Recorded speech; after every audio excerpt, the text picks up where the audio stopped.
Hello friends, welcome to my channel tips on mathematics. तो आज के इस वीडियो में क्लास 12 अध्याय एक संबंध एवं फलन की प्रश्नावली 1.1 का प्रश्न 14 से लेकर 16 तक सॉल्व करने वाले हैं। इससे पहले के वीडियो में प्रश्न 10 से लेकर 13 तक सॉल्व किया था। प्लेलिस्ट को चेक करके वीडियो को देख सकते हैं। हमारा पहला प्रश्न है प्रश्न नंबर 14। इस प्रश्न को सॉल्व करते हैं। तो प्रश्न नंबर 14 में बोला जा रहा है कि मान लीजिए कि XY तल में स्थित समस्त रेखाओं का समुच्चय L है और L में R बराबर L1, L2, L1 समांतर है L2 के द्वारा परिभाषित संबंध R है। सिद्ध कीजिए कि R एक तुल्यता संबंध है। रेखा y बराबर 2x+4 से संबंधित समस्त रेखाओं के समुच्चय ज्ञात कीजिए। तो इसमें बताना है जो R दिया हुआ है, संबंध दिया हुआ है, ये संबंध तुल्यता संबंध है, मतलब इसमें स्वतुल्य, सममित और संक्रामक हमें दिखाना है। और इसमें बोला गया है कि रेखा y बराबर 2x+4 से संबंधित समस्त रेखाओं का समुच्चय ज्ञात कीजिए। तो इसमें ये रेखा का समीकरण है। तो इस रेखा से संबंधित समस्त रेखाओं का समुच्चय हमें बताना है। तो इस प्रश्न को सॉल्व करते हैं। तो यहाँ पर समुच्चय दिया हुआ है और संबंध दिया हुआ है। इसमें तुल्यता संबंध बताना है। तो सबसे पहले यहाँ पर हमें स्वतुल्य चेक करना होगा। तो स्वतुल्य चेक करने के लिए यहाँ पर क्या हो जाएगा, यहाँ पर R में दिया हुआ है कि L1 और L2 दो रेखाएं हैं, तो L1 समांतर है L2 के। इस तरीके से यहाँ पर R में दिया है। तो यहाँ पर हम लिख सकते हैं कि L1 समांतर L1 के। यहाँ पर जो L1 समांतर L1 के हैं, L1 खुद के समांतर हैं, ऐसा हम बता सकते हैं। तो जब ये समांतर है, जैसे कि इसमें समुच्चय है, क्या समुच्चय में क्या दिया हुआ है, समस्त रेखाओं का समुच्चय। यहाँ पर रेखाएं समांतर भी हो सकता है, माना कि ये L1 है, और स्लांट लाइन भी हो सकता है, ये L2 है, और यहाँ पर इस तरीके से रेखा हो सकता है L3, और यहाँ पर इस तरीके से हो सकता है, ये L4 है। तो यहाँ पर समस्त रेखाओं का समुच्चय, रेखाएं यहाँ पर अलग अलग हो सकती हैं। तो समस्त रेखाओं का समुच्चय यहाँ पर दिया हुआ, तो ये L1 के ही समांतर है, ऐसा हम बता सकते हैं। जो ये L1 रेखा है और यही L1 रेखा खुद के समांतर हो सकता है। तो यहाँ पर क्या लिखेंगे, L1, L1 belongs to R। तो यहाँ पर लिख सकेंगे हम, अतः R एक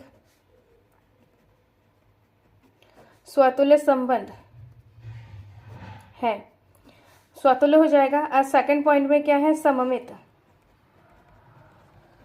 सेकंड पॉइंट में यहाँ पर सममित है। तो सममित के लिए हम मानेंगे, माना L1, L2 belongs to R। तो L1, L2 belongs to R, तो रिलेशन में बिलोंग कर रहे हैं, हम मान रहे हैं। तो रिलेशन में क्या दिया हुआ है कि L1 समांतर L2 है। यहाँ पर रिलेशन में इस तरीके से दिया हुआ है, तो हम ये कह सकते हैं कि L2 समांतर L1। जब L1 समांतर है L2 के, तो L2 L1 के समांतर हो सकता है। इसका मतलब क्या है, L2, L1 belongs to R। तो यहाँ पर हमने क्या माना था, हमने माना था कि L1 L2 belongs to R। तो हमारा रिजल्ट क्या आ रहा है, L2 L1 के समांतर, मतलब L2, L1 भी R में बिलोंग कर रहे हैं। तो इससे ये साबित होता है कि अतः जो R संबंध है, R एक सममित संबंध है। इस तरीके से हम कह सकते हैं। अब लास्ट पॉइंट है, लास्ट यहाँ पर क्या है, संक्रामक। तो संक्रामक के लिए हम क्या मानेंगे, माना L1, L2 belongs to R तथा L2, L3 belongs to R। यहाँ पर L1, L2 और L3 यहाँ पर रेखाएं हैं। तो इसका मतलब क्या है, L1 समांतर है L2 तथा L2 समांतर L3 है। तो यहाँ पर ये L1 है, L2 के समांतर है, L2 के समांतर है, और L2 L3 के समांतर है। ऐसे समांतर रेखाएं होती हैं। L1 L2 के समांतर है, L2 L3 के समांतर है। तो क्या हम बता सकते हैं कि L2 L3 के समांतर है? समांतर होगा, क्योंकि यहाँ पर पहला वाला जो रेखा है L1 L2 के समांतर है, L2 L3 के समांतर है। इसका मतलब क्या है? तीनों रेखाएं एक दूसरे के समांतर हैं। तो हम कह सकते हैं कि L1 समांतर L3 है। जब ये समांतर है तो हम L1 L3 belongs to R, इस तरीके से हम लिख सकते हैं। तो हम लिखेंगे अतः L1 L2 belongs to R, L2 L3 belongs to R। तो L1 L3 भी R में बिलोंग कर जाएगा। जब ये बिलोंग कर जाएगा तो हम लिखेंगे अतः संबंध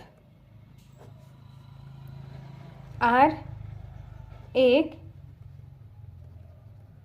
संक्रामक संबंध है। तो जब ये स्वतुल्य सममित और संक्रामक है तो R यहाँ पर क्या हो जाएगा? R एक तुल्यता संबंध है। तो R एक तुल्यता संबंध हो जाएगा। और साथ ही हमें बताना है कि जो रेखा दिया हुआ है y बराबर 2x+4 से संबंधित समस्त रेखाओं का समुच्चय ज्ञात कीजिए। तो यहाँ पर जो y बराबर 2x+4 एक रेखा है के समांतर सभी रेखाएं इसी से संबंधित होगी। तो समांतर रेखाएं y बराबर 2x+c, और c यहाँ पर R में बिलोंग करेगा। R यहाँ पर वास्तविक संख्या में बिलोंग करेगा, क्योंकि संबंध में क्या दिया हुआ है? L1 समांतर है L2 के। तो y बराबर 2x+4 एक रेखा है। तो ये अगर R में अगर देखा जाए, R में यहाँ पर L1 L2 के समांतर है। तो इस रेखा के जो समांतर, तो इसको हम इस तरीके से लिखेंगे, यहाँ पर y बराबर 2x+4 के समांतर सभी रेखाएं इसी से संबंधित होगा। तो समांतर रेखा इस तरीके से हो जाएगा। यहाँ पर R में क्या दिया हुआ है कि L1 L2 के समांतर है। तो यहाँ पर अगर y एक रेखा है तो y रेखा जितनी भी रेखाएं होंगी उस y बराबर 2x+4 के समांतर रेखा होंगी और उससे संबंधित हो जाएगा। तो यहाँ पर हम लिखेंगे कि y बराबर 2x, ये तो फिक्स होगा, लेकिन जो अचर पद है यहाँ पर वो डिफरेंट होगा। अगर ये अलग होगा तो रेखाएं यहाँ पर क्या हो जाएगा? इस रेखा से समांतर होगा, और उसका इक्वेशन क्या बन जाएगा? y बराबर 2x+c, और c यहाँ पर वास्तविक संख्या में बिलोंग करना चाहिए। ये दोनों यहाँ पर सेम होना चाहिए, y बराबर 2x और यहाँ पर अचर पद अलग होना चाहिए, तभी रेखाएं क्या हो जाएगा? इस रेखा के समांतर हो जाएगा। तो इस तरीके से हमें इसको सॉल्व करना है। अब नेक्स्ट प्रश्न है प्रश्न नंबर 15, उसको सॉल्व करते हैं। प्रश्न नंबर 15 में बोला जा रहा है कि मान लीजिए कि समुच्चय 1 2 3 4 यहाँ पर समुच्चय दिया हुआ है। मैं R बराबर 2, 1, 2, 2, 2, 3, 1, 4, 4, 1, 3, 3, 3, 2 यहाँ पर R दिया हुआ है। द्वारा परिभाषित संबंध R है। निम्नलिखित में से सही उत्तर चुनिए। तो इसमें ऑप्शन दिया हुआ है A B C D। तो इसमें हमें देखना है स्वतुल्य सममित और संक्रामक, हमें सबसे पहले चेक करना होगा, और इसमें से ऑप्शन हमें करेक्ट आंसर कौन सा है उसको हमें देखना है। तो सबसे पहले यहाँ पर देखेंगे कि स्वतुल्य सममित और संक्रामक को एक बार चेक कर लेते हैं, उसके बाद देखेंगे कि इसका कौन सा आंसर करेक्ट है। तो सबसे पहले यहाँ पर स्वतुल्य के लिए जो समुच्चय में अवयव है 1 2 3 4, तो 1, 1, 2, 2, 3, 3, 4, 4 होना चाहिए। तो यहाँ पर 1, 1, 2, 4, 4, 2, 2 और 3, 3, 1, 1, 2, 2, 3, 3, 4, 4। तो यहाँ पर क्या हो जाएगा? स्वतुल्य है हो जाएगा। अब इसके बाद सममित चेक करना है। तो सममित के लिए यहाँ पर अगर यहाँ पर 1, 2 है तो 2, 1 होना चाहिए। 2, 1 R में नहीं है। अगर यहाँ पर 1, 3 है तो 3, 1 होना चाहिए। 3, 1 नहीं है।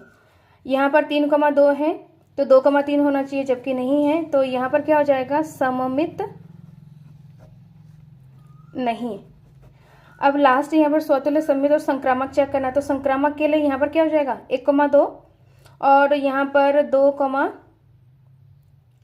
2 कॉमा यहाँ पर a कॉमा बी और b कॉमा सी होना चाहिए, मतलब 2 कॉमा 2 से रिलेटेड कुछ होना चाहिए, तो इसमें नहीं है। तो यहाँ पर a कॉमा बी और यहाँ पर b कॉमा सी, इन दोनों को अगर हमने दिखा दिया है, अगर a कॉमा सी नहीं मिल रहा है, a कॉमा सी अगर नहीं मिल रहा है तो यहाँ पर संक्रामक नहीं होगा। अगर इन दोनों में से पहले वाला हमारा मिल गया है, दूसरा वाला अगर नहीं मिल रहा तो यहाँ पर स्वतुल्य माना जाता है। तो 1,2 है, 2,2 से रिलेटेड यहाँ पर कुछ भी नहीं है। और नेक्स्ट देखते हैं, यहाँ पर 1,3 है और यहाँ पर 3,3, 3,2 ये है, 1,3, 3,2 है, तो a,c क्या हो जाएगा 1,2, तो 1,2 इसमें है, तो यहाँ पर स्वतुल्य हो जाएगा। नेक्स्ट और भी एग्जाम्पल देखते हैं यहाँ पर। और यहाँ पर जब 1,2 है, 2 से रिलेटेड यहाँ पर 2 से शुरू होने वाले क्रमित युग्म यहाँ पर नहीं है, इसका मतलब ये संक्रामक हो जाएगा। और एग्जाम्पल देखते हैं यहाँ पर, जैसे 3,2 है और 2 से शुरू होने वाले यहाँ पर कुछ भी नहीं है, तो इसको हम बोलेंगे कि ये संक्रामक है। तो इस तरीके से लिखना है। तो यहाँ पर स्वतुल्य है, सममित नहीं है और संक्रामक है। तो इसका जो बी ऑप्शन है, जो बी ऑप्शन है, बी ऑप्शन में क्या है, आर स्वतुल्य तथा संक्रामक है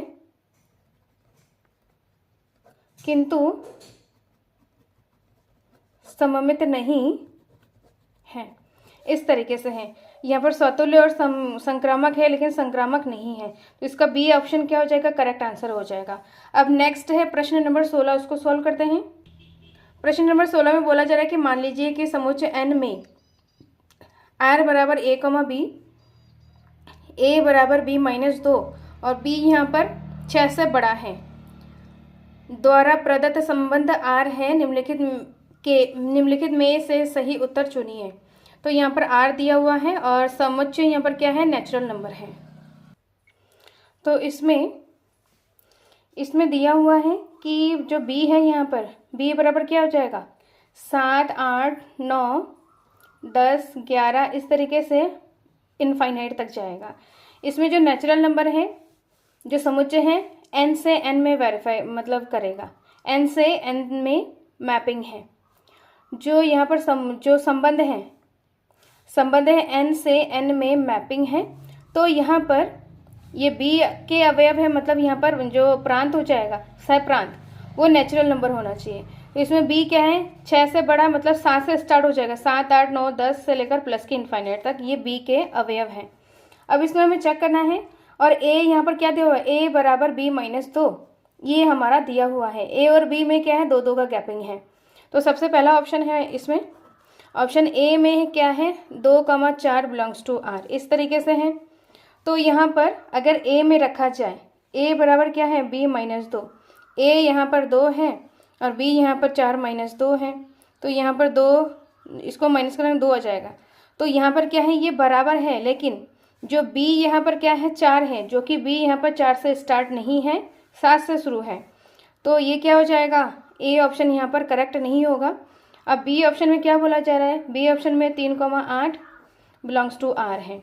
तो a यहाँ पर क्या है 3 बराबर b यहाँ पर 8 माइनस का 2 है, तो 3 बराबर इसको माइनस करेंगे तो यहाँ पर क्या आ जाएगा 4, ये इक्वल नहीं है, इसका मतलब ये भी क्या हो जाएगा, करेक्ट आंसर नहीं होगा। अब सी ऑप्शन में क्या है 6,8 है, जो कि बिलोंग्स टू r। तो a बराबर यहाँ पर 6 है, बराबर b यहाँ पर 8 माइनस का 2, तो 6 बराबर इसको माइनस करेंगे तो यहाँ पर क्या आ जाएगा 6 आ जाएगा। तो a यहाँ पर क्या लिया गया है 6 और b यहाँ पर 8 है, जो कि यहाँ पर b यहाँ पर 7 से स्टार्ट है, मतलब यहाँ पर क्या है ये इक्वल आ रहा है, इसका मतलब सी ऑप्शन क्या हो जाएगा, करेक्ट हो जाएगा।